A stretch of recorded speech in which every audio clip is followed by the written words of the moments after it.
ایام حیض گزرنے پر غسل واجب کا اہتمام لازم ہے. اگر کوئی دونوں میں فرق نہ کر سکے اور دیکھے کہ اگر حیض عادت کے مطابق آتا ہے تو اس خون کو حیض اور بعد والے کو استحاضہ سمجھے. عادت سے مراد استحاضہ کا مرض شروع ہونے سے قبل عموماً جتنے دن اسے حیض رہتا تھا، یعنی بیماری سے پہلے جتنے دن اس کی عادت تھی، 3 یا 5 دن جو بھی دن کی. اور اگر حیض عادت کے مطابق نہ آتا ہو، یعنی ڈسٹرب ہی رہتا ہے، یعنی مرض سے پہلے بھی دنوں میں بے قاعدگی تھی. کچھ لوگوں کے باقاعدہ ہوتے ہیں، ریگولر ہوتا ہے سائیکل، اور کچھ کا ارریگولر ہوتا ہے. تو خون کی رنگت اور گاڑھے پن سے بھی اس کا دونوں کا فرق کیا جا سکتا ہے. کیسے پہچانیں گے؟ اب آپ کو سوال دیا جائے گا کہ استحاضہ کی پہچان کے طریقے بتائیے، تو کیا بتائیں گے؟ کس کس سے؟ عادت سے، کلر سے، اسمیل سے، ٹھیک ہے، دونوں کے فرق سے. حیض کا خون عام طور پر گاڑھا اور گہرا سرخی مائل یا بلیکش یا براؤنش ہوتا ہے، جبکہ استحاضہ کا خون نکسیر میں نکلنے والے خون کی مانند ہوتا ہے، پتلا ہوتا ہے. نکسیر کبھی دیکھیے، کبھی آپ کو آئی بھی ہوگی، تو وہ ایک دم قطرے گرتے ہیں تو جیسے پانی بہ رہا ہو. حیض کے دنوں میں نماز روزہ چھوڑ دے اور ان ایام کے بعد غسل کر کے عبادت شروع کرے. ام سلمہ کہتی ہیں، نبی صلی اللہ علیہ وسلم کی زوجہ جو ہے، کہ رسول اللہ صلی اللہ علیہ وسلم کے زمانے میں ایک عورت کو بہت خون آتا تھا، تو اس کے لیے ام سلمہ نے رسول اللہ صلی اللہ علیہ وسلم سے پوچھا. آپ نے فرمایا اسے چاہیے کہ یہ عارضہ لاحق ہونے سے پہلے، یعنی یہ بیماری آنے سے پہلے، عام مہینوں کے دنوں میں اور راتوں کی گنتی کو گن لے. یعنی اس بیماری کے لاحق ہونے سے پہلے مہینے کے دنوں اور راتوں کی گنتی کا خیال کرے کہ استحاضے کی بیماری سے پہلے پیریڈز کتنے دن اور رات ہوتے تھے. اس میں صرف دن ہی نہیں، رات بھی گننی چاہیے. اور استحاضہ والے مہینے میں اسی اندازے سے نماز پھر چھوڑ دے. جب یہ دن گزر جائیں تو غسل کر لے اور کپڑے کا لنگوٹ باندھ رہے اور نماز پڑھتی رہے، یعنی اب پیڈ وغیرہ اسی طرح رکھتی رہے اور نماز پڑھتی رہے. سیدہ ام حبیبہ رضی اللہ عنہا نے نبی صلی اللہ علیہ وسلم سے خون کے بارے میں پوچھا. حضرت عائشہ کہتی ہے کہ میں نے ان کی لگن دیکھی، یعنی تب دیکھا کہ خون سے بھری ہوئی تھی، اتنا زیادہ ان کو بلیڈنگ ہوتی تھی. رسول اللہ صلی اللہ علیہ وسلم نے ان سے فرمایا، اس بیماری سے پہلے کی عادت کے مطابق نماز سے رکی رہو، جیسے کہ باقاعدہ تمہیں حیض روکتا تھا، پھر غسل کر لو اور اس کے بعد باقی سب کام معمول کے مطابق. صرف اتنے دن بیچ میں سے نماز چھوڑو اور باقی پڑھتی رہو. استحاضہ اور حیض والے خون میں فرق کرنا. فاطمہ بنت ابی حبیش نے رسول اللہ صلی اللہ علیہ وسلم سے سوال کیا اور اپنے خون کی شکایت کی تو آپ نے فرمایا، یہ ایک رگ کا خون ہے، تم ذرا غور سے دیکھو، جب تمہارا حیض آئے تو نماز چھوڑ دو اور جب حیض گزر جائے تو طہارت حاصل کرو اور دوسرے حیض کے ایام آنے تک نماز پڑھتی رہو. ابن عباس نے مستحاضہ کے بارے میں بیان کیا کہ جب وہ خوب گہرا سرخ خون دیکھے تو نماز نہ پڑھے، اور جب طہر محسوس کرے اگرچہ ایک گھڑی ہی ہو تو غسل کرے اور نماز پڑھے. یعنی اگر پاک ہو گئی ہے عورت اور ابھی 15 منٹ باقی ہیں صرف نماز کا وقت ختم ہونے میں، تو یہ نہ کہے کہ 15 منٹ میں تو نہایا نہیں جا سکتا، تو چلے ایک ہی دفعہ نہا لیں گے دن کو پھر نماز پڑھ لیں گے. نہیں، اسی وقت غسل کر کے نماز ادا کر لیں. 5 سے 10 منٹ میں آرام سے انسان نہا کے کپڑے پہن سکتا ہے اور اگلے 5 منٹ میں فرض نماز ادا کر لیتا ہے. تو اس لیے اصل توجہ کس پہ رہنی چاہیے؟ نماز پہ، اس پہ نہیں کہ اب سوچنے میں ہی 10 منٹ گزار دے، کیونکہ کچھ لوگ ڈیسیژن نہیں لے پاتے. اس کے لیے بھی دعا کی جا سکتی کہ اللہ پاک مجھے جلد فیصلہ کرنے کی توفیق عطا فرما، کیونکہ وہ بھی انسان کے لیے کنفیوژن کی سٹیٹ ہوتی ہے جس میں انسان نہ ادھر کا نہ ادھر کا، نہ اس کی عبادت کا صحیح لطف اور نہ کسی اور کام کا. حمنہ بنت جہش کہتی ہیں کہ مجھے بہت زیادہ اور بڑا سخت استحاضہ ہوتا. میں رسول اللہ صلی اللہ علیہ وسلم کی خدمت میں آئی کہ آپ سے مسئلہ پوچھوں اور آپ کو اپنی حالت بتاؤں. تو میں نے اپنے آپ کو اپنی بہن زینب بنت جہش کے گھر میں پایا، یعنی وہاں گئی. میں نے عرض کیا، اللہ کے رسول، میں ایک ایسی عورت ہوں جسے بہت شدید استحاضہ ہوتا ہے، آپ کا اس کے بارے میں کیا ارشاد ہے؟ اس نے مجھے نماز اور روزے سے بھی روک رکھا ہے، یعنی میں نماز نہیں پڑھ پاتی. آپ نے فرمایا میرا خیال ہے کہ تم روئی رکھ لیا کرو، اس سے خون رک جائے گا. انہوں نے کہا یہ اس سے زیادہ ہوتا ہے. آپ نے فرمایا پھر کپڑا باندھ لیا کرو. میں نے کہا یہ اس سے بھی زیادہ ہوتا ہے. میری تو دھار بہتی ہے، یعنی لٹرلی یعنی جیسے ٹیپ کھول دی جائے. رسول اللہ صلی اللہ علیہ وسلم نے فرمایا میں تمہیں 2 باتیں بتاتا ہوں، ان میں سے جو بھی اختیار کر لو کافی، اگر دونوں کی ہمت ہو تو یہ تمہیں معلوم ہوگا. آپ نے فرمایا یہ دراصل شیطانی کچوکا ہے، یعنی یہ شیطان کا انسانی جسم پہ وار ہوتا ہے جس سے وہ رگ ہٹتی ہے اور خون نکلتا ہے. استحاضہ کیا ہے؟ نبی صلی اللہ علیہ وسلم نے بتایا کہ شیطانی کچوکا یعنی کبھی آپ کو محسوس ہوا ہے کہ ایک دم جسم میں کوئی سوئی چبھی ہے؟ ہوتا نا، بیٹھے بیٹھے ایک دم جیسے کچھ. اسی طرح بعض اوقات جسم کے اندرونی حصوں میں شیطان جو ہے جا کے کچھ مار سکتا ہے اور خون جاری ہو سکتا ہے. تو اب میڈیکل سائنس اس کو اس طرح نہیں ایکسپلین کر سکتی، لیکن ہم اس پر کیوں یقین رکھتے ہیں کہ نبی صلی اللہ علیہ وسلم نے ایسا ہی فرمایا. بس تم ہر مہینے اللہ کے علم کے مطابق 6 یا 7 دن حیض کے شمار کرو، پھر غسل کر لو، حتیٰ کہ جب تم اپنے آپ کو پاک صاف سمجھو 23 یا 24 دن نماز پڑھتی رہو اور روزے رکھتی رہو، تمہیں یہ کافی ہے. اور ہر مہینے ایسا ہی کرو جیسے عام عورتیں اپنے حیض اور طہر کے دنوں میں کرتی. دوسری صورت، اور اگر ہمت ہو تو ظہر کو مؤخر اور عصر کو جلدی کر کے دونوں کو جمع کر لو اور ان کے لیے ایک دفعہ غسل کر لو. پھر مغرب کو مؤخر اور عشاء کو جلدی کرتے ہوئے ایک غسل اور کر لو اور ان نمازوں کو جمع کر کے پڑھ لو. فجر کی نماز کے لیے الگ غسل کر لو. اگر تم یہ کر سکتی ہو تو کر لیا کرو اور روزے بھی رکھتی جاؤ. رسول اللہ صلی اللہ علیہ وسلم نے فرمایا یہ دوسری صورت ان دونوں میں سے میرے نزدیک زیادہ پسندیدہ ہے. کون سی؟ 2 نمازیں جمع کر کے غسل کر لینا. اب کوئی سوال اس بارے میں تو پوچھ لیجئے، ورنہ میں نماز کے اوپر آؤں گی. اب کہ مریض کی نماز کیسی ہوتی ہے اور کیسی ہونی چاہیے. کوئی بات پیریڈ سے متعلق؟ جی آپ فرمائیے.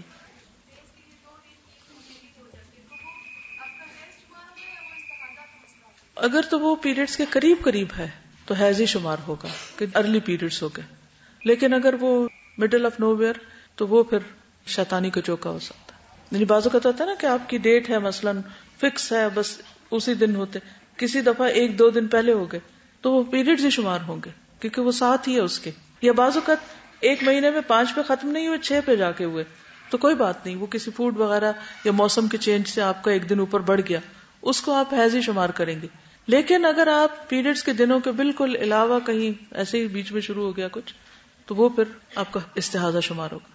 جی اس بارے میں اسکالرز کا میں نے پڑھا تھا کہ بیسک نارم چونکہ حیض ہے تو عورت کو سب سے پہلے کوئی بھی خون جو ہے وہ حیض ہی شمار کرنا چاہیے، کیونکہ بعض دفعہ ارریگولر بلیڈنگز ہو جاتی ہیں.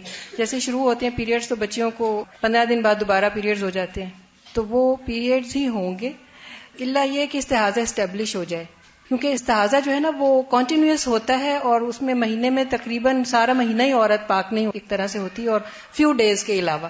درست ہے. اس میں یہ ہے کہ جیسے بیچ کی مدت جو ہے نا 23-24 دن کی، جی یہ جیسے اس حدیث میں آئی ہے، تو اگر یہ 23-24 دن کی مدت میں ایک دفعہ ہو رہا ہے پھر دوسری دفعہ ہو رہا ہے، پھر ٹوٹل کنٹینیوٹی نہیں ہے لیکن آف اینڈ آن ہو رہا ہے، تو صورت میں پھر جو دن ہے وہی شمار ہوں گے اور باقی جو ہے اس کو استحاضہ.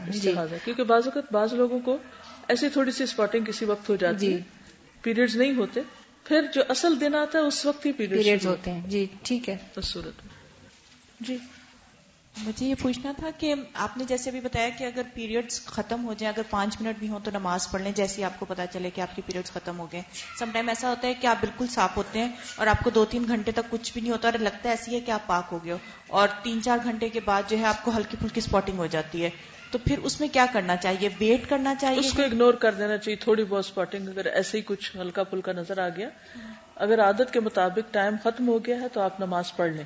ٹھیک ہے، کیونکہ بعض اوقات وہ اصل سورس سے تو نکل چکا ہوتا ہے سب کچھ، کہیں نہ کہیں اٹکاؤ ہو سکتا ہے، رکاوٹ ہو سکتی ہے، اس صورت میں کوئی حرج نہیں. لیکن اگر وہ پھر پراپر پیریڈ شروع ہو جائے تو پھر روک دیں، پھر نہا کے ہی پڑھیں دوبارہ. نہیں 7 دن تک بالکل ویٹ نہیں کریں. کئی لوگوں نے اس کو بس نام ہی 7 دن کا دیا ہوا، ہو یا نہ ہو وہ 7ویں دن ہی نہاتے ہیں، یہ غلط ہے.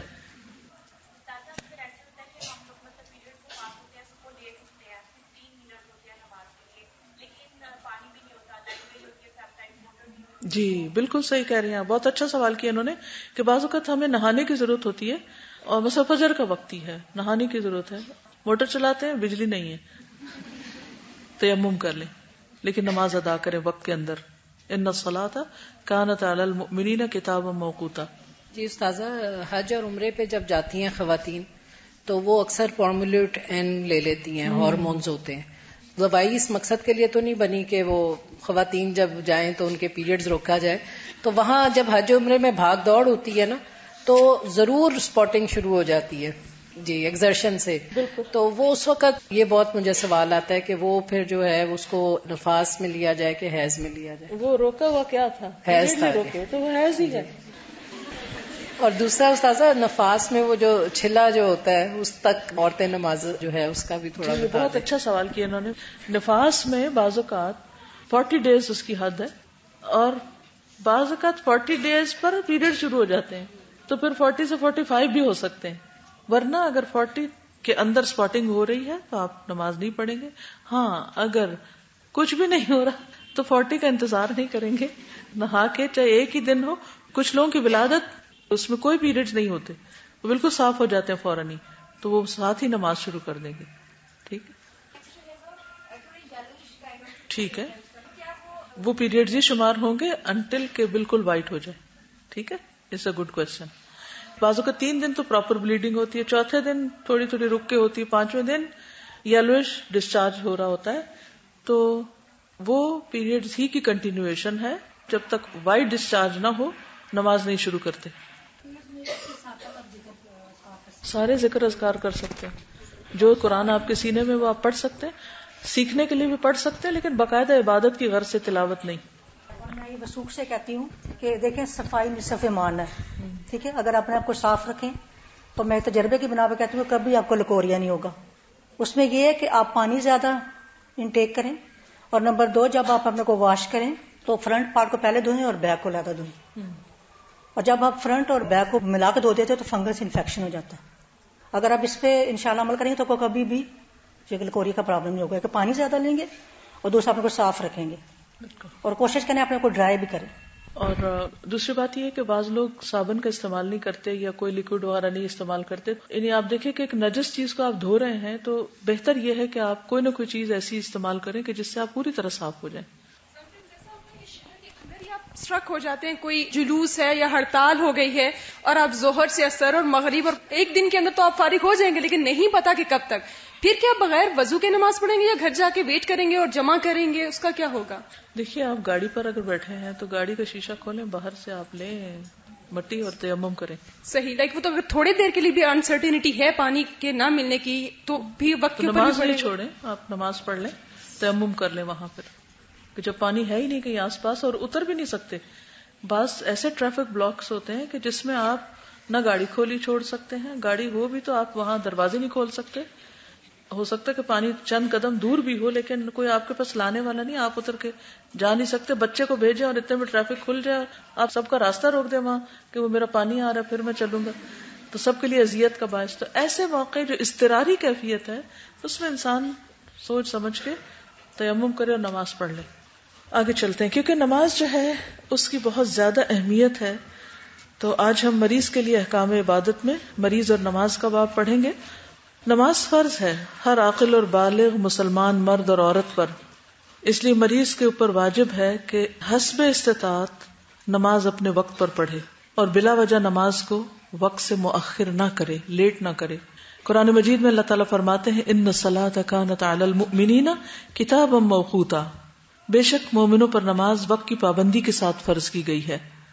رسول اللہ صلی اللہ علیہ وسلم نے فرمایا نیند میں قصور نہیں, قصور جاگنے کی حالت میں ہوتا ہے. وہ اس طرح کہ تم نماز کو اس حد تک مؤخر کر دو کہ اگلی نماز کا وقت آ جائے. یعنی اگر کوئی سو گیا ہے تو اور بات ہے, لیکن اگر جاگ رہا ہے تو ظہر اس وقت میں نہ پڑے جب عصر کی اذان شروع ہو جائے. رسول اللہ صلی اللہ علیہ وسلم نے فرمایا اللہ تعالیٰ نے 5 نمازیں فرض کی ہیں. جو شخص اچھی طرح وضو کر کے وقت پر نماز ادا کرے, اطمینان سے رکوع کرے, نماز میں خشوع و خضوع اختیار کرے, تو انسان کا اللہ پر ذمہ ہے کہ اسے معاف کر دے. اور جو شخص ان باتوں کو ملحوظ نہ رکھے اس کا اللہ پر کوئی ذمہ نہیں, چاہے تو اسے معاف کر دے چاہے تو عذاب دے. تو کیا کرنا ہے؟ وقت پر اچھی طرح وضو کر کے اطمینان سے رکوع اور سجدہ اور خشوع کے ساتھ نماز. رسول اللہ صلی اللہ علیہ وسلم نے فرمایا جان بوجھ کر نماز کو ترک مت کیا کرو, اس لیے کہ جو شخص جان بوجھ کر نماز چھوڑتا ہے اس سے اللہ کی ذمہ داری ختم ہو جاتی ہے, یعنی بخشش کا وعدہ نہیں ہے اس کے لیے. رسول اللہ صلی اللہ علیہ وسلم نے فرمایا انسان اور اس کے کفر اور شرک کے درمیان نماز چھوڑنے کا فرق ہے, یعنی نماز ہی انسان کے اسلام کی پہچان ہے. اس لیے بیماری میں بھی نماز کی فکر کرنی چاہیے. اور کل آپ کو حدیث بتائی گئی تھی کہ کس طرح نبی صلی اللہ علیہ وسلم جب بہت زیادہ بیمار ہوئے اور آپ پر غشی طاری ہو گئی، ہوش آئی تو آپ نے سب سے پہلے کیا بات پوچھی؟ کیا لوگوں نے نماز پڑھ لی؟ پھر دوبارہ بے ہوش ہو گئے تو پھر آپ نے ہوش آنے پہ یہی پوچھا کہ کیا لوگوں نے نماز پڑھ لی ہے؟ تو اس سے پتہ چلتا ہے کہ سب سے زیادہ فکر کسی بھی موقع پر نماز کی ہونی چاہیے. لیکن ہمارے یہاں کتنے پروگرام ہیں جو نماز کا وقت سامنے رکھ کے بنائے جائیں. مثلاً کتنے لوگ ایسے ہیں کہ جو شادی کی دعوت طے کرتے ہیں لیکن بالکل اس میں فکر نہیں کرتے کہ نماز کا وقت آئے گا، اور اگر نماز کا وقت آئے تو جگہ کوئی انتظام نہیں کرتے. یعنی اس کو بہت ہلکا لیا جاتا ہے. تو ہمیشہ ہمارے سارے دن کی جو پلاننگ ہے، ڈے پلاننگ، وہ کس کے اراؤنڈ ہونی چاہیے؟ نمازوں کے. موت کے قریب بھی نماز کی فکر کرنی چاہیے. مسور بن مخرمہ کہتے ہیں کہ وہ اس رات عمر بن خطاب کے پاس آئے جس رات ان کو خنجر لگا تھا. انہوں نے عمر رضی اللہ عنہ کو صبح کی نماز کے لیے جگایا تو عمر نے کہا، ہاں جو نماز نہ پڑھے اس کا اسلام میں کوئی حصہ نہیں. یعنی انہیں خنجر لگا اور آپ کو معلوم ہے کہ وہ اتنا سخت گہرا زخم تھا کہ آنتوں تک جا لگا تھا. جب آپ کو دودھ دیا گیا تو آپ کی آنتوں سے دودھ بہنے لگا، لیکن اس حال میں بھی اٹھ کے نماز پڑھ رہے ہیں. پھر عمر رضی اللہ عنہ نے اس حال میں نماز پڑھی کہ ان کے زخم سے خون رس رہا تھا، پھر بھی نماز پڑھ رہے تھے. اور صرف فرض نماز نہیں، حت البصا نفل وغیرہ بھی پڑھنے کی کوشش کرنی چاہیے. عائشہ رضی اللہ تعالی عنہا نے فرمایا، رات کا قیام مت چھوڑو، کیونکہ رسول اللہ صلی اللہ علیہ وسلم اس کو نہیں چھوڑتے تھے. اگر آپ بیمار ہوتے یا طبیعت میں چستی نہ ہوتی تو بیٹھ کر نماز پڑھ لیا کرتے تھے. یعنی بیماری میں بھی نوافل کا اہتمام کرتے. اور اللہ سبحانہ وتعالیٰ نے اپنی خاص رحمت سے بیماروں کو جو سہولتیں دی ہیں اس میں اگر کھڑے ہو کر نماز نہیں پڑھ سکتے تو کیا کریں؟ بیٹھ کے پڑھ لیں. عمران بن حسین سے روایت ہے کہ وہ بواسیر کے مریض تھے. انہوں نے کہا، میں نے رسول اللہ صلی اللہ علیہ وسلم سے کسی آدمی کے بیٹھ کر نماز پڑھنے کے بارے میں پوچھا. آپ نے فرمایا، افضل یہی ہے کہ کھڑے ہو کر پڑھو، کیونکہ بیٹھ کر پڑھنے والے کو کھڑے ہو کر پڑھنے والے سے آدھا ثواب ملتا ہے، اور لیٹ کر پڑھنے والے کو بیٹھ کر نماز پڑھنے والے سے آدھا ثواب ملتا ہے. تو اس لیے تکلیف کے باوجود بھی انسان کوشش کرے کہ کھڑا ہی ہو. اسماء بنت ابی بکر کہتی ہیں کہ جس دن سورج گرہن ہوا تو نبی صلی اللہ علیہ وسلم اس طرح گھبرا کر نکلے کہ اپنی قمیص پکڑ لی. پھر آپ کو چادر پہنچائی گئی اور لوگوں کو لے کر طویل قیام کیا. نبی صلی اللہ علیہ وسلم اس دوران قیام اور رکوع کرتے رہے. میں نے ایک عورت کو دیکھا جو مجھ سے زیادہ بڑی عمر کی تھی لیکن وہ کھڑی تھی. پھر میں نے ایک عورت کو دیکھا جو مجھ سے زیادہ بیمار تھی لیکن وہ بھی کھڑی تھی. یہ دیکھ کر میں نے سوچا کہ تم دونوں سے زیادہ تو ثابت قدمی کے ساتھ کھڑے ہونے کی حقدار میں ہوں کہ جو صحت مند ہوں. کیونکہ بہت طویل رکوع تھے، طویل سجدے تھے، تو کھڑی نہیں ہو پا رہی تھی. تو انہوں نے سوچا بیٹھ جاؤں، لیکن انہوں نے دیکھا کہ ایک بیمار کھڑی ہے اور ایک عمر رسیدہ کھڑی ہے، تو انہوں نے کہا میں بھی کھڑی ہو جاتی ہوں. تو ہمیشہ نیکی کے معاملے میں ہمیں اپنے سے اوپر والے کو دیکھنا چاہیے. ام سلمہ فرماتی کہ رسول اللہ صلی اللہ علیہ وسلم وفات کے قریب اکثر بیٹھ کر نماز ادا کرتے، البتہ فرض نماز کھڑے ہو کر ہی ادا کرتے. تو اس سے کیا پتہ چلتا ہے کہ حت البصا فرض نماز کھڑے ہو کے پڑھنا چاہیے. لیکن ہمارے تو عام طور پر لوگ دنیا بھر کے کام کھڑے ہو کے کرتے ہیں اور نماز میں بیٹھ جاتے ہیں. پھر سہارا لے کر کھڑے ہونے کی کوشش کرنی چاہیے اگر ویسے نہیں کھڑے ہو سکتے.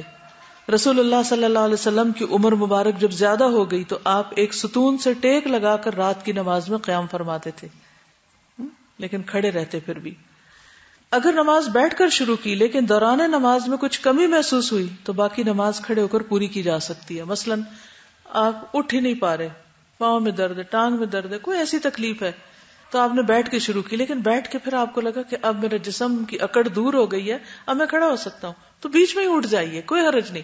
اسی طرح آپ کھڑے ہیں، کھڑے آپ کو لگا کہ آپ گرنے لگے تو بیٹھ جائیے. یعنی بیچ میں بھی آپ اپنی پوزیشن چینج کر سکتے ہیں. حضرت عائشہ بیان کرتی ہیں کہ رسول اللہ صلی اللہ علیہ وسلم کو بڑھاپا آنے سے پہلے میں نے کبھی نہیں دیکھا تھا کہ رات کی نماز میں آپ نے بیٹھ کر قرات کی ہو، مگر جب بوڑھے ہو گئے تو بیٹھ کر بھی قرات کیا کرتے تھے. حتیٰ کہ جب 30 یا 40 آیتیں باقی رہ جاتی تو کھڑے ہو کر پڑھ لیا کرتے تھے. حسن بصری کہتے ہیں کہ مریض 2 رکعت بیٹھ کر اور 2 رکعت کھڑے ہو کر پڑھ سکتا ہے. یعنی آپ آدھی نماز بیٹھ کے آدھی کھڑے ہو کے بھی پڑھ سکتے ہیں، نوافل کی بات ہے. یعنی مریض جس طرح آسانی سے نماز پڑھنا چاہے پڑھے، لیکن پڑھے ضرور. حضرت انس فرماتے ہیں کہ رسول اللہ صلی اللہ علیہ وسلم گھوڑے سے گر پڑے اور اس کی وجہ سے آپ کے دائیں پہلو پر زخم آ گئے. ہم عیادت کے لیے گئے تو نماز کا وقت آ گیا، آپ نے بیٹھ کر نماز پڑھائی، ہم نے بھی بیٹھ کر آپ کے پیچھے نماز پڑھی. حضرت حفصہ سے مروی ہے کہ میں نے رسول اللہ صلی اللہ علیہ وسلم کو بیٹھ کر نفل نماز پڑھتے ہوئے کبھی نہیں دیکھا، لیکن مرض الوفات سے 1-2 سال قبل آپ بیٹھ کر نفل پڑھنے لگ گئے تھے. اس میں جس سورت کی تلاوت فرماتے اسے خوب ٹھہر ٹھہر کے پڑھتے حتیٰ کہ وہ خوب طویل ہو جاتی، یعنی رکعتوں کی طوالت کم نہیں کی، ہاں بیٹھ گئے، یعنی قرات لمبی کی. ہم کیا کرتے ہیں؟ قرات چھوٹی کر دیتے ہیں. بیٹھ نہ سکے تو پہلو کے بل لیٹ کر بھی نماز پڑھی جا سکتی.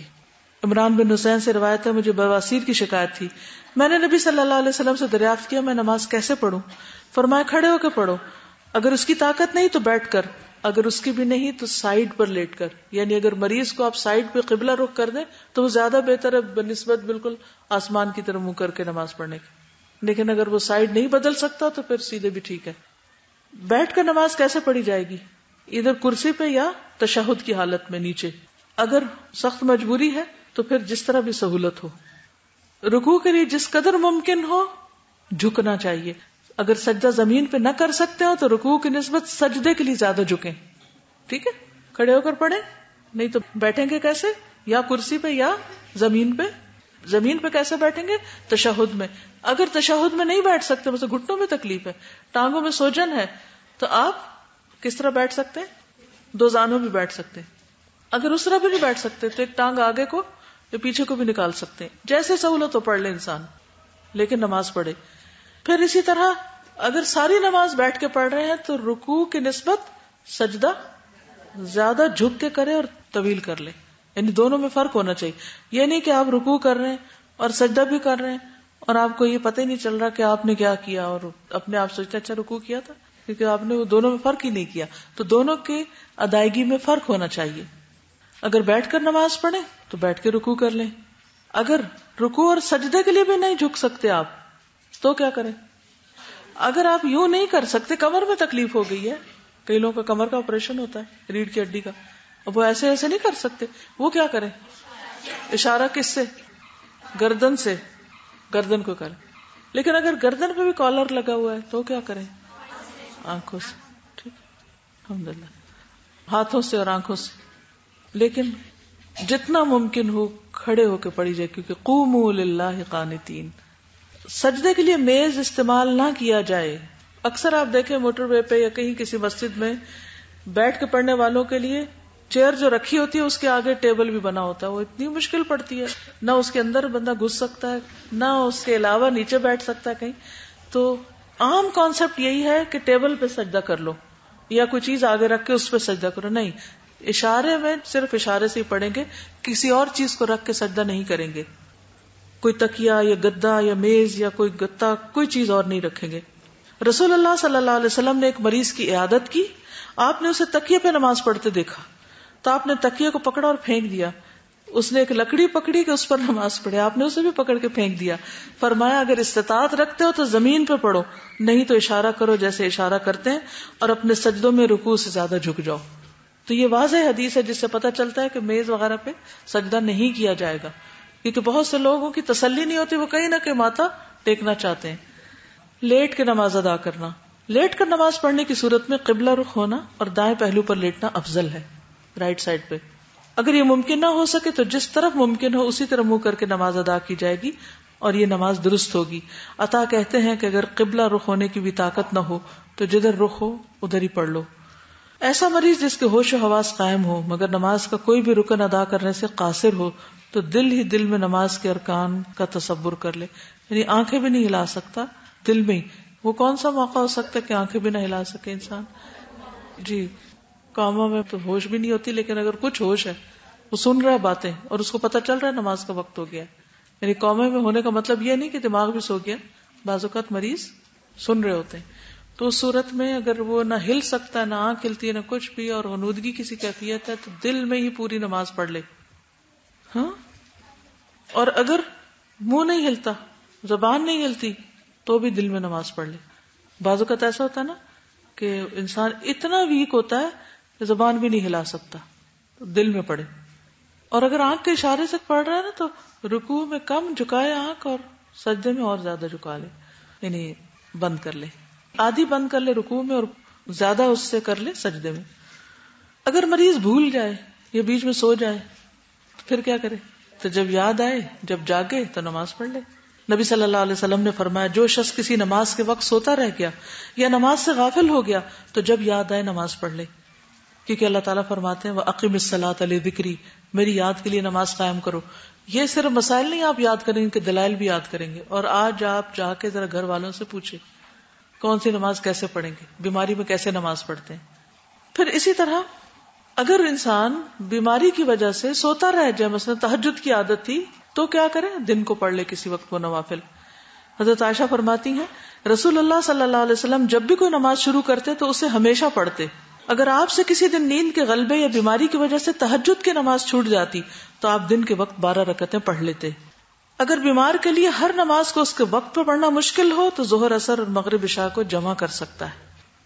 ٹھیک ہے، یعنی اگر جیسے استحاضہ والی عورت کو آپ نے غسل کا کہا تھا کہ اگر غسل کرے تو ظہر عصر کو ملا کے پڑھ لے، تو اسی طرح کوئی اور بیمار ایسا کہ جس کے لیے وضو، تیمم، اس کو اٹھانا بٹھانا، بار بار ہلانا جلانا اس کے لیے نقصان دہ ہو، مثلا کوئی ہڈی ٹوٹ گئی یا زیادہ ہڈیاں ٹوٹ گئی ہیں، تو اس صورت میں کیا، ایک دفعہ اگر اس نے وضو یا تیمم کیا تو 2 نمازوں کو اکٹھا کر لے حسب ضرورت، عام طور پر نہیں لیکن کبھی once in a while. تو یہ طریقہ کیا ہے اس کا کہ ایک نماز کو اس کے آخری وقت میں اور دوسری نماز کو اول وقت میں، یعنی ظہر کا بالکل آخری وقت اور عصر کا اول وقت. اسی طرح مغرب اور عشاء، ان کو جمع سوری کہتے ہیں. ابن عباس کہتے ہیں کہ رسول اللہ صلی اللہ علیہ وسلم نے مدینہ میں مقیم ہوتے ہوئے بغیر کسی خوف یا بارش کے ظہر اور عصر کی اور مغرب اور عشاء کی نمازیں جمع کر کے پڑھی. کیوں؟ تاکہ امت کے لیے سہولت ہو جائے. یہ روز کی روٹین نہیں تھی لیکن ایک دفعہ پڑھ کے دکھا دی. وکی کہتے ہیں میں نے ابن عباس سے پوچھا آپ کا مقصد کیا تھا؟ فرمایا تاکہ امت کو مشقت نہ ہو. اگر مریض بے ہوش ہو جائے تو پھر کیا کرے؟ ہوش آ جائے یا علاج کی غرض سے بے ہوش کیا جائے، انستھیزیا دیا جائے تو ہوش و حواس درست ہونے پر چھوڑی ہوئی نمازوں کو ترتیب سے ادا کر لے، قضا پڑھ لے. ابو قتادہ کا بیان ہے کہ رسول اللہ صلی اللہ علیہ وسلم اپنے ایک سفر میں تھے تو آپ راہ سے ایک طرف کو ہو گئے، میں بھی آپ کے ساتھ ایک طرف ہو گیا. آپ نے فرمایا ذرا دیکھو، تو میں نے کہا کہ یہ سوار آ رہا ہے، یہ 2 ہیں اور وہ 3 ہیں، حتیٰ کہ ہم 7 افراد ہو گئے. تب آپ نے فرمایا ہماری نماز کا خیال کرنا، یعنی فجر کا. لیکن ان کے کان بند کر دیے گئے، یعنی سوتے رہ گئے. بس ان کو سورج کی کرنوں ہی نے جگایا اور وہ اٹھے اور کچھ وقت چلے، پھر اترے، وضو کیا اور بلال نے اذان کہی. سب نے فجر کی سنتیں پڑھی، پھر فجر کی نماز ادا کی اور سوار ہو گئے. تو لوگ ایک دوسرے سے کہنے لگے ہم نے اپنی نماز میں بہت تقصیر کی. تو نبی صلی اللہ علیہ وسلم نے فرمایا سو جانے میں کوئی تقصیر نہیں، یعنی کوئی جان بوجھ کے نہیں سویا. لیکن بعض اوقات کیا ہوتا ہے کہ انسان پہ اچانک نیند کا ایسا غلبہ آتا ہے اور اٹھتا ہے تو وقت جا چکا ہوتا ہے، مثلا مغرب کا وقت. فرمایا تقصیر یا کوتاہی تو اس کی ہے جو جاگ رہا ہو، لہٰذا جب تم میں سے کوئی نماز پڑھنا بھول جائے تو جب یاد آئے تو اس کو پڑھ لے اور پھر آئندہ بر وقت ہی ادا کرے، یعنی ہمیشہ ایسا نہ شروع کر دے. اگر بے ہوشی طویل ہو جائے تو اس کا حکم نیند والے شخص کی طرح ہے، اس کے ذمہ کوئی قضا نہیں. یعنی کئی دن تک بے ہوش ہے، 6 مہینے کوئی قومے میں ہے تو اس پر پھر نمازیں نہیں ہوگی کیونکہ تو ہوش میں ہی نہیں. حضرت عائشہ فرماتی ہے کہ رسول اللہ صلی اللہ علیہ وسلم نے فرمایا 3 آدمیوں سے قلم اٹھا لیا گیا، سویا ہوا حتیٰ کہ جاگ جائے، ٹھیک ہے، اور بے ہوش جب وہ ہوش میں، مجنون جب اس کو افاقہ ہو جائے. اگر مریض سنت اور نفل ادا نہ کر سکتا ہو تو صرف فرض پر ہی اکتفا کر لے، لیکن اگر ادا کر سکتا ہو تو وہ بھی پڑھے، کیونکہ کچھ بیماریاں تو بہت طویل چلتی ہیں نا، تو ایسی صورت میں انسان مستقل طور پر نفل نہ چھوڑ دے. اب بچے کی پیدائش اور نماز. پیدائش کے موقع پر جب تک عورت کو خون جاری نہیں ہوتا نماز پڑھی جائے گی. ایون جو پینز آ رہی ہو نا اور ابھی ڈلیوری نہیں ہوئی تو نماز ادا کی جائے گی. اس وقت وضو کر سکے تو وضو کر لے، نہیں ممکن تو تیمم کر لے، لیکن جب تک خون نہیں نکلنا شروع ہوتا عورت نماز پڑھتی رہے گی جب تک بچہ پیدا نہیں ہو جاتا. پھر نفاس کی مدت، بچے کی ولادت کے بعد نفاس کی کم سے کم کوئی حد مقرر نہیں، لیکن زیادہ سے زیادہ 40 دن ہے. اگر عورت بچے کی ولادت کے 10 دن بعد یا اس سے کم یا زیادہ دنوں میں پاک ہو جائے تو غسل کر کے نماز پڑھے اور اسی طرح روزہ بھی رکھے، خواہ 40 دن پورے ہوئے ہوں یا نہ. اگر نفاس والی عورت 40 دن پورے کر لے اور خون ابھی جاری ہوا ہو تو ایسی صورت میں غسل کر کے نماز شروع کر دے گی، کیونکہ یہاں سے اس کا استحاضہ شروع ہو گیا. کیونکہ 40 دن کے بعد خون کا جاری رہنا استحاضہ ہے، الا یہ کہ پیریڈ شروع ہو جائے، حمل کا ساقط ہونا، کیونکہ پیریڈز کا انداز ہی بالکل فرق ہوتا ہے، کریمپس پڑ رہے ہوتے ہیں، مزاج میں تبدیلی ہوتی ہے، خون کے رنگ میں فرق ہوتا ہے. پھر اسی طرح عورت کا حمل ساقط ہو جانا، ابارشن ہونا یا مسکیریج ہونا. عورت کا حمل اس حالت میں ساقط ہو کہ جنین کا سر، ہاتھ، پاؤں، دیگر اعضاء بن چکے ہوں تو وہ نفاس والی ہے، اس کے لیے وہی احکام ہوں گے جو نفاس کے ہیں. عورت کا حمل اس حالت میں ساقط ہوا کہ جنین کی تخلیق واضح نہ ہو، بس تھوڑا سا ایسے لوتھڑا سا ہو، یعنی کوئی اور چیز اس میں سے نہیں نکلی، تو اس کا حکم حیض اور نفاس کا نہیں بلکہ استحاضہ کا ہوگا. یہ نماز پڑھے گی اور رمضان کے روزے بھی رکھے گی، اور ہر نماز کے وقت تازہ وضو کرنا ہوگا. مستحاضہ کی طرح روئی وغیرہ کے ساتھ خون کو گرنے سے روکنا ہوگا، اور اس کے لیے بھی نمازوں کو جمع کرنے کی سہولت ہوگی. اگر جنین 81 ڈیز کا ہو جائے اور جس میں اعضاء کا پیدا ہونا ممکن ہے تو اس وجہ سے پھر نماز کو چھوڑا جائے گا. ام سلمہ کہتی ہیں کہ نفاس والی عورتیں رسول اللہ صلی اللہ علیہ وسلم کے دور میں زچگی کے بعد 40 دن یا 40 راتیں بیٹھی رہتی، اور ان کی چہرے کی رنگت بدل جانے یعنی جھائیاں وغیرہ پڑ جانے کی وجہ سے ہم اپنے چہروں پہ ورس ملتی تھی، یعنی جیسے کریم وغیرہ لگاتے ہیں، یعنی ایک بوٹی کا نام ہے ورس، یعنی وہ لگا لیتی تھی. مریض اور روزہ، مریض کے لیے روزہ نہ رکھنے کی رخصت ہے. کہاں سے دلیل ملتی؟ وَإِن كُنتُمْ مَرْضَىٰ أَوْ عَلَىٰ سَفَرٍ فَعِدَّةٌ مِّنْ أَيَّامٍ أُخَرَ، لیکن اس کو قضا رکھنی ہوگی. يُرِيدُ اللَّهُ بِكُمُ الْيُسْرَ وَلَا يُرِيدُ بِكُمُ الْعُسْرَ، اللہ تمہارے ساتھ آسانی چاہتا، تنگی نہیں چاہتا. عطا بن ابی رباح کہتے ہیں ہر بیماری میں روزہ نہ رکھنا جائز ہے، یعنی چھوڑ سکتے ہیں، الا یہ کہ فلو وغیرہ ہے اور جس میں روزہ اور فائدہ مند ہے، یا کچھ ایسی مستقل بیماریاں ہوتی ہیں جن کے ساتھ انسان زندگی کے باقی سب کام کر رہا ہوتا ہے تو ان کے ساتھ روزہ بھی رکھتا چلا جائے، مثلا بی پی کی بیماری ہے یا اور اس طرح کی بیماری یا کسی عذر کی بنا پر چھوڑے گئے روزوں کی قضا ادا کرنا واجب ہے. فعدۃ من ایام اخر، یہ قضا پورے سال میں کسی بھی طرح لگاتار یا الگ الگ رکھ سکتے ہیں. قضا روزے ایک سٹریچ میں رکھنا ضروری نہیں ہوتا. ابن عباس کہتے ہیں کہ ان کو متفرق دنوں میں رکھنے میں کوئی حرج نہیں، کیونکہ اللہ تعالیٰ نے گنتی پوری کرنے کے لیے کہا ہے، یہ نہیں کہا کہ وہ پورا ایک مہینہ اکٹھا رکھیں. حضرت عائشہ کہتی ہے رمضان کا روزہ مجھ سے چھوٹ جاتا اور میں شعبان سے پہلے اس کی قضا کی استطاعت نہ رکھتی، نہیں ڈیلے کرتے کرتے اگلا رمضان جب آنے لگتا تو اس سے پہلے قضا پوری کر لیتی. فدیے کی ادائیگی، جو شخص دائمی مریض یا نہایت کمزور ہو یا بوڑھا ہو اور روزہ نہ رکھ سکے تو ایسی صورت میں فدیہ دے دے. ففدیۃ طعام مسکین، جو لوگ اس کی طاقت نہ رکھتے ان پر فدیہ ہے ایک مسکین کا کھانا. ابن عباس کہتے ہیں آیت منسوخ نہیں ہوئی بلکہ اس سے مراد بہت بوڑھا مرد یا بوڑھی عورت ہے جو روزے کی طاقت نہ رکھتی ہو، انہیں چاہیے کہ ہر روزے کے بدلے ایک مسکین کو کھانا کھلا دیں. اور کھانا کھلانے کے لیے ضروری نہیں کہ خود پکا کے کھلائیں، آپ ان کو راشن وغیرہ بھی دے سکتے ہیں یا روپے پیسہ بھی دے سکتے ہیں. انس بن مالک جب بہت بوڑھے ہو گئے کیونکہ ان کی لمبی زندگی کی دعا کی تھی نبی صلی اللہ علیہ وسلم نے، تو وہ 1 سال یا 2 سال رمضان میں روزانہ ایک مسکین کو روٹی اور گوشت دے دیتے اور روزہ نہ رکھتے تھے. ہر روزے کے بدلے میں مسکین کو ایک اوسط درجے کا کھانا دینا ہوگا، نہ بہت لیوش اور نہ ہی بالکل ہی نہ ہونے کے برابر. کہا جاتا ہے کہ ایسا ہی جیسے انسان خود کھاتا ہے اسی درجے کا. اور اگر ویسے کاؤنٹ کرنا ہو تو ایک مسکین کے لیے نصف صاع ہے. فدیے میں کھانا کھلانا افضل ہے، یعنی کہ فدیہ پیسے دینے کے بجائے کھانا کھلائے تو زیادہ افضل ہے، کیونکہ قرآن مجید میں کیا کہا کہ طعام و مسکین، یعنی کھانا دے. اکٹھے بھی فدیے کی رقم دی جا سکتی ہے اور راشن بھی دیا جا سکتا ہے، یعنی اکٹھا فدیہ رقم کی صورت میں بھی دیا جا سکتا ہے اور راشن کی صورت میں بھی. حسن بصری اور ابراہیم نخعی کہتے ہیں کہ دودھ پلانے والی یا حاملہ کو اگر اپنی یا اپنے بچے کی جان کا خوف ہو تو افطار کر لیں. پریگننٹ خاتون ہے، دل گھٹنے لگے، بے ہوش ہونے لگی، تو اس میں کیا ہے، روزہ کھولا بھی جا سکتا ہے اور پھر اس کی قضا دینی ہوگی ایک روزہ. علاج کی کیا کیفیت ہے روزے کی حالت میں؟ بلڈ دے سکتے ہیں، بلڈ ٹیسٹ ہوتے ہیں نا، تو اگر آپ نے روزہ رکھا ہوا اور وہ بلڈ ٹیسٹ ہو رہا ہے، بلڈ لے رہے ہیں تو دے سکتے ہیں آپ. اسی طرح چوٹ یا زخم لگنے کی صورت میں خون نکل جائے تو روزہ نہیں ٹوٹتا. ابن عباس کہتے ہیں کہ روزہ ان چیز سے ٹوٹتا ہے جو اندر جاتی ہیں، ان سے نہیں جو باہر آتی ہوں. یہ ایک اصول یاد رکھیں. کیا روزہ کس سے ٹوٹتا ہے؟ جو باہر سے اندر جائے، کھائے وغیرہ یا اندر کچھ ڈالے انسان. لیکن جو چیز جیسے تھوڑی بہت الٹی آ گئی، خود سے خود نکالی نہیں، خود آ گئی، یا کوئی نکسیر پھوٹ گئی یا رو لیا یا بچے کو دودھ پلا رہے ہیں، تو یہ ساری چیزیں اندر سے باہر آ رہی ہیں تو ان سے روزہ نہیں ٹوٹتا. جو عورتیں حاملہ ہوں یا بچے کو دودھ پلاتی ہوں اگر روزہ رکھنے میں تکلیف محسوس کریں تو روزہ چھوڑ دیں، بعد میں اسے قضا کرتے ہوئے گنتی پوری کر لیں. روزے کی حالت میں تشخیص مرض کے لیے خون دیا جا سکتا ہے. ابن عباس سے ایک اور روایت ہے کہ نبی صلی اللہ علیہ وسلم نے روزے کی حالت میں سینگی لگوائی یعنی حجامہ کرایا. روزے کی حالت میں دانت کا علاج کروایا جا سکتا ہے، ضرورت کے تحت دانت نکلوایا جا سکتا ہے، الا یہ کہ دوا کے اندر جانے کا اندیشہ ہو. آنکھ، کان یا ناک میں دوا ڈالنا، اس میں احتیاط برتنے کی ضرورت ہے کہ وہ حلق سے اتر کے پیٹ میں نہ چلی جائے، کیونکہ ناک کا کنیکشن بھی گلے سے ہوتا ہے اور گلے سے پیٹ میں چیز جا سکتی ہے. اسی طرح بعض اوقات آنکھ سے بھی. تو اس سے بچنا چاہیے. رسول اللہ صلی اللہ علیہ وسلم نے فرمایا کہ وضو میں خوب ناک میں پانی چڑھاؤ. پیچھے پڑ چکے ہیں حتیٰ کہ آنسو آ جائے یا یعنی پچھلے نتنے تک چلا جائے. لیکن اگر روزے سے تو ایسا نہ کرو. کیوں؟ کیونکہ پانی ناک سے اندر گلے تک آ جائے گا. حسن بصری کہتے ہیں کہ ناک میں دوا چڑھانے میں اگر وہ حلق تک نہ پہنچے تو کوئی حرج نہیں. یعنی اگر آپ نے صرف اگلے اگلے نتنوں میں تیل لگایا یا کوئی اور دوا ایسی کہ وہ گلے سے نیچے یعنی پیٹ تک نہیں جاتی تو کوئی بات نہیں. اسی طرح انہیلر لیا جا سکتا ہے کیونکہ انہیلر لنگز میں جاتا ہے، اسٹمک میں نہیں.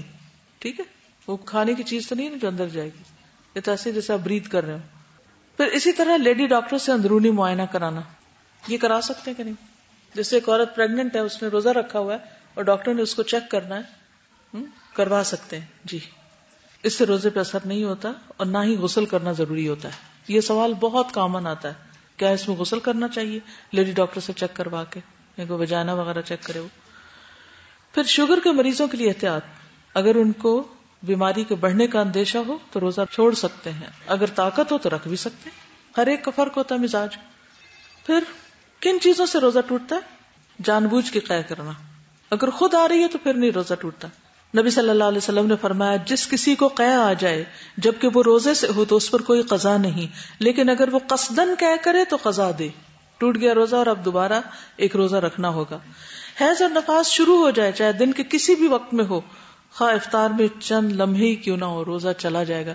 بعض لوگ کہتے ہیں آدھا دن گزر گیا اب روزہ ہو جائے گا. روزہ نہیں ہوتا چاہے 1 منٹ پہلے اگر پیریڈ شروع ہو. نبی صلی اللہ علیہ وسلم نے فرمایا کیا جب عورت حائضہ ہوتی ہے تو نماز اور روزے چھوڑ نہیں دیتی؟ یہی اس کے دین کا نقصان ہے. گلوکوز یا خون یا کوئی اور غذائی مواد کسی طریقے سے جسم میں پہنچانا، امپورٹ کرنا درست نہیں. ٹھیک ہے، یعنی طاقت کے انجیکشن نہیں لگوا سکتے آپ. انسولین جی لگا سکتے، کیونکہ روزہ دار کو ایمرجنسی کی صورت میں اگر خون لگوانا پڑے یا ڈرپ لگوانی پڑے تو اس سے روزہ ٹوٹ جائے گا. اس صورت میں بعد میں پوری کرنی ہوں گے روزے. مریض اور حج اور عمرہ. وَلِلَّهِ عَلَى النَّاسِ حِجُّ الْبَيْتِ مَنِ اسْتَطَاعَ إِلَيْهِ سَبِيلًا. لوگوں پر اللہ تعالیٰ کا حق یہ ہے کہ جو اس کے گھر تک پہنچنے کی استطاعت رکھتا ہو وہ اس کا حج کرے. تو اگر بیمار ہے جا ہی نہیں سکتا تو اس پر پھر حج نہیں، وہ کسی اور سے کروا سکتا ہے، حج بدل. رسول اللہ صلی اللہ علیہ وسلم نے فرمایا جس شخص کا حج کا ارادہ ہو اسے یہ ارادہ جلد پورا کر لینا چاہیے، کیونکہ بعض اوقات کوئی بیمار ہو جاتا ہے، کبھی سواری گم ہو جاتی ہے، کبھی کوئی اور ضرورت آڑے آ جاتی ہے. اگر کوئی شخص اتنا بوڑھا ہو کہ سواری پہ بیٹھ ہی نہیں سکتا، جیسا کہ ایک شخص نے کہا کہ یا رسول اللہ میرا باپ بہت بوڑھا ہے، حج کی طاقت نہیں رکھتا، نہ عمرے کی نہ اونٹ پہ سوار ہونے کی. فرمایا اپنے باپ کی طرف سے حج اور عمرہ کرو. تو اس سے یہ پتہ چلتا ہے کہ حج کے علاوہ عمرہ بدل بھی کیا جا سکتا ہے. اسی طرح حجۃ الوداع کا واقعہ کہ ایک عورت نے آپ سے سوال کیا میرا باپ بوڑھا ہے، سواری پہ سوار نہیں ہو سکتا، کیا میں اس کی طرف سے حج ادا کر سکتی ہوں؟ آپ نے فرمایا ہاں کر سکتی ہو، یعنی عورت مرد کی طرف سے حج بدل ادا کر سکتی. اگر کسی شخص کو بیماری کا خوف ہو اور وہ احرام باندھتے وقت یہ نیت کر لے کہ اگر بیماری بڑھ گئی تو میں وہیں احرام کھول دوں گا، تو ایسے شخص پر حج اور عمرے کی ادائیگی سے قبل ہی احرام کھولنے پر کوئی فدیہ یا دم نہیں ہوگا، یعنی اگر اس نے مشروط احرام باندھا ہے. حضرت عائشہ فرماتی ہیں کہ رسول اللہ صلی اللہ علیہ وسلم ضباع بنت زبیر جو کہ حضرت مقداد کے نکاح میں تھی ان کے ہاں تشریف لائے. پوچھا کیا تم نے حج کا ارادہ کیا؟ انہوں نے کہا اللہ کی قسم میں اکثر بیمار ہو جاتی ہوں. آپ نے فرمایا حج کرو لیکن احرام باندھتے وقت یہ شرط کر لو کہ اللہم محلی حیث حبستنی، اے اللہ جہاں تو نے مجھے روک دیا میں وہیں احرام کھول دوں گی. یعنی اگر آپ کو شک ہو کہ آپ کر نہیں پائیں گے یا کوئی رکاوٹ آ جائے گی تو پہلے سے ہی احرام کھولنے کی نیت کر لیں. بیماری یا سر کی تکلیف کے باعث یوم النحر یعنی 10 ذی الحجہ سے قبل سر کے بال اتروانے اور احرام کھولنے پر فدیہ کے طور پر 3 روزے رکھنا ہوں گے، یا صدقہ 6 مسکینوں کا کھانا دینا ہوگا، یا ایک جانور بکری کی قربانی دینا ہوگی. قرآن مجید میں آتا ہے فمن کان منکم مریضا او به اذى من رأسه ففدیۃ من صیام او صدقۃ او نسک. تم میں سے جو کوئی مریض ہو یا جس کے سر میں تکلیف ہو اور اس وجہ سے وہ اپنا سر منڈوا دے تو فدیہ میں روزے رکھے یا صدقہ دے یا قربانی کرے. آپ صلی اللہ علیہ وسلم نے حضرت کعب بن عجرہ سے تکلیف کے باعث سر منڈوانے کے فدیے کے بارے میں پوچھا تو فرمایا کہ تم ایک بکری کی قربانی کی استطاعت رکھتے ہو کیا؟ انہوں نے عرض کیا نہیں. فرمایا تو پھر 3 روزے رکھ لو یا 6 مسکینوں کو کھانا کھلا دو، یا ہر مسکین کو ایک وقت کے کھانے کے عوض نصف سا یعنی 1.25 کلو گندم دے دو. ٹھیک ہے. طواف اور سعی میں سہولت. طواف اور سعی میں سہولت کے لیے مریض ویل چیئر کا استعمال کر سکتا ہے. ام سلمہ کہتی ہیں کہ میں نے رسول اللہ صلی اللہ علیہ وسلم کو حجۃ الوداع میں اپنی بیماری کا بتایا. میں نے کہا کہ میں پیدل طواف نہیں کر سکتی. کس نے کہا؟ یہ ام سلمہ نے. تو آپ نے فرمایا لوگوں کے پیچھے رہ کر سوار ہو کے طواف کر لو. یعنی زمانے میں اونٹ وغیرہ کی سواری ہو سکتی.